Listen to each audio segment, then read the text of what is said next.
తెలంగాణలో సీనియర్ పొలిటీషియన్లు ఒకరైన ధర్మపురి శ్రీనివాస్ కాంగ్రెస్ పార్టీలో చేరారు. కొంతకాలంగా రాజకీయాలకు దూరంగా ఉంటూ వచ్చిన డిఎస్ తాజాగా కొడుకు సంజయ్ తో కలిసి కాంగ్రెస్ కండువా కప్పుకున్నారు. కాంగ్రెస్ పార్టీ రాష్ట్ర వ్యవహారాల ఇన్ఛార్జ్ మాణిక్రావు ఠాక్రే, పిసిసి అధ్యక్షులు రేవంత్ రెడ్డి, పిసిసి మాజీ అధ్యక్షులు విహెచ్ సమక్షంలో కాంగ్రెస్ లోకి రీ ఎంట్రీ ఇచ్చారు.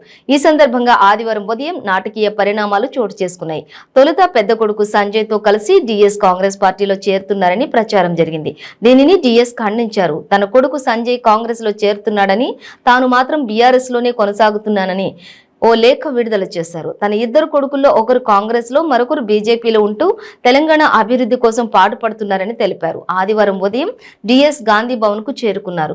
వీల్ చైర్ పై సహాయకుడి సహాయంతో వచ్చిన డిఎస్ కాంగ్రెస్ లో చేరుతున్నట్లు తెలిపారు. తన పేరుతో విడుదలైన లేఖతో తనకు సంబంధం లేదని తేల్చి చెప్పారు.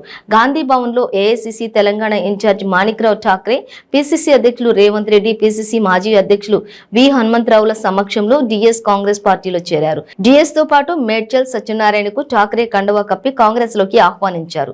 ఈ కార్యక్రమంలో ఎంపీలు ఉత్తమ్ కుమార్ రెడ్డి, కోమటిరెడ్డి వెంకటరెడ్డి, జానారెడ్డి, షబ్బీర్ అలీ, అంజన్ కుమార్ యాదవ్, పొన్నాల లక్ష్మయ్య, రేణుకా చౌదరి, ఇతర ముఖ్య నేతలు పాల్గొన్నారు.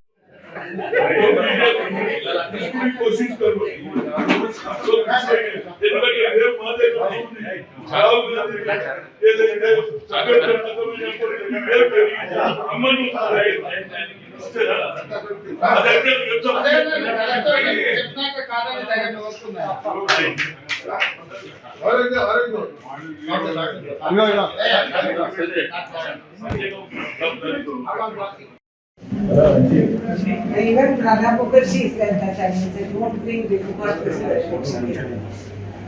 to bring her, not only the status. Healthy problem. But there's some problem recently. I saw in papers. You were sick for some.